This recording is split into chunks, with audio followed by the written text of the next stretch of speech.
6 o'clock news starts now, and for now, the news is weather. The reason we are here, it's a tornado warning. Le lirez-vous? Le lirez-vous?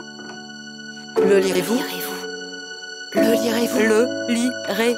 Le lirez-vous? Le lirez-vous? Le lirez-vous? Le lirez-vous? Bonjour à toutes et à tous. Voici le 10e épisode de la saison 3. Merci de suivre Le lirez-vous et bienvenue aux nouveaux auditeurs auditrices.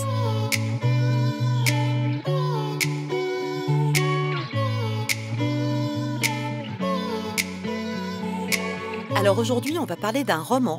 Il s'agit de Un don presque parfait de Gilles Pialou. Alors Gilles Pialou, c'est d'abord un médecin, chercheur et professeur des universités. Un don presque parfait, c'est son deuxième roman. Le premier parlait de la sclérose en plaques et le deuxième va parler de la GPA, ou gestation pour autrui. Alors déjà, j'ai accroché à la première de couverture. Ça représente la série Rythme du peintre Robert Delaunay. Ces disques colorés qui sont traversés par une ligne qui serpente, ça a attiré mon regard.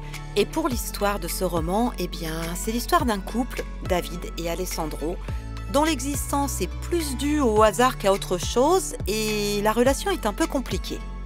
David, lui, est né d'un père homophobe, d'une famille nombreuse et il n'a jamais trop voulu d'enfants. Alessandro, lui, il a une vie toute tracée et il est né père, en fait. Il a toujours voulu avoir des enfants. Alors il finit par décider David pour une fameuse GPA, donc gestation pour autrui, parce que pour deux garçons, l'adoption, c'est super compliqué. Et donc, ils vont avoir des jumeaux, un garçon et une fille. On va suivre le parcours de ses parents, les problèmes universels de la précarité, des jumeaux, la complexité d'élever des enfants sans mère. Et au bout de quelques années, la petite fille va tomber malade.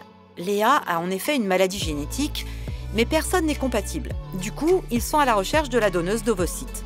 Mais le contrat était un contrat anonyme total, donc la recherche démarre très très mal, et ils vont devoir faire un long voyage, au sens propre comme au sens figuré, pour la trouver. Ce roman est tellement documenté, alors évidemment, vu d'un médecin, ça semble logique, mais en même temps, eh bien, on sort de la GPA pour vivre réellement l'histoire de la famille, l'amour de ces quatre-là. Du coup, ça en fait un roman captivant.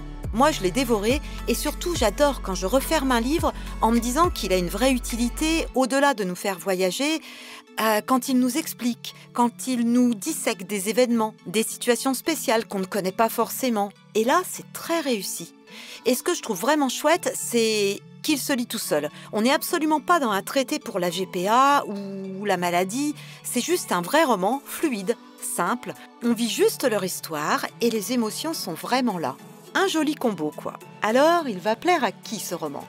Eh bien, aux couples souhaitant une GPA, aux parents ayant vécu ce même schéma, les jumeaux, les traumas, tous ceux qui ont vécu une maladie génétique, et aussi, je dirais même surtout aux proches, les familles, les amis qui ne comprennent pas forcément tout ça, qui auraient peut-être besoin de voir de l'intérieur, de comprendre le pourquoi de toute cette démarche et de tous ces problèmes. Et plus simplement, à tous ceux qui ont envie de lire une histoire d'amour un peu compliquée, où il y a du drame, de l'attente, des réconciliations, ou pas d'ailleurs.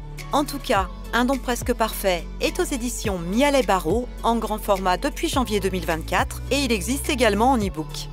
Si vous entendez ce message, c'est que vous avez écouté jusqu'au bout et pour ça, merci du fond du cœur. J'espère qu'il vous a plu. Si c'est le cas, je vous invite à laisser un avis sur la plateforme où vous l'écoutez et à partager l'épisode autour de vous. Prenez soin de vous et à bientôt. Ciao!